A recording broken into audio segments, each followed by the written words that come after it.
Okay, we spent the last 10 minutes or so scraping on that air cleaner, trying to figure out how it comes off of there. Air cleaner on the other side of the tractor here. This whole, so I'm going to try and take this whole assembly off, take the intake off of it with the top of the air cleaner, the whole assembly down there. This is just hanging here attached to this. There's a bolt right here. Get the light out of the way here. There's a bolt right here that, stupid light, that holds the front of the bracket. There must be there's another bracket on this side over here, but I'm not sure if it's pinned or what's going on with a dowel pin or something in it. But there's another bolt in underneath here. See where that wrench is hanging in there, which will rock around the other side of the tractor. In order to reach that, I have to go up in front of this water jacket here. I guess that's the return water. Yeah, the hot water going back up in the top radiator hose here. I got to go in front of it, reach my hand in around there to that wrench, and you can see the wrench back in there on the bolt. A little tough to get to, you only got about a quarter of a turn on the wrench. So I think we get that one out, we get the one on the other side out, loosen this bottom clamp right here on this hose, and that whole assembly should shake loose and the whole thing should come off in one big chunk. It's going to make it a lot easier to do the couple other things I want to do down here on this fan hub and everything, the couplers and stuff on that fan drive. So that's what we're working on. I thought this kind of an important step here. I took this air intake, sets in here, obviously, like this, sets like that. This bracket sets over top.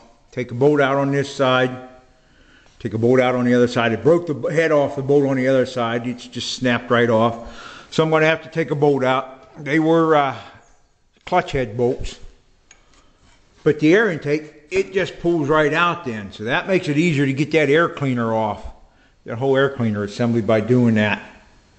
So I thought that just a point of interest that might help somebody when they're trying to take one of these off. Let me take the shine back. Ooh boy, got a guck and muck back in there. But hey, that's what an air cleaner's for. Catch all that stuff. So, okay, got the air cleaner just about ready to come off. See, everything's loose. It's only holding by this one bolt up here right now. This bolt right here, it's all it's holding it. Back in here, I took this clamp loose, you can see.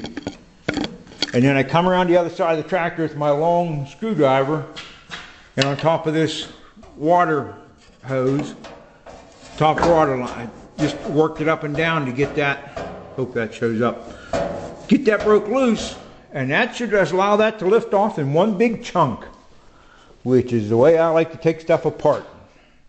So, just find out what. Okay, there it is. We're going to try and get it on one big piece. Oh, there it is. I love it. That's the way to take parts off, buddy. That's the way to take parts off. Ah! Get her on the floor. Probably weighs about 30 or 40 pounds. So it's not too terrible heavy. Just, I'm an old man anymore, I guess. I don't know. So, there's a hole rubbed through in the vent, which is minor, makes no difference. Air intake into the carburetor. Float bowl. My fan hub. My power steering pump in the front. Yes sir, opens it right up to where you can work on stuff and see what's going on.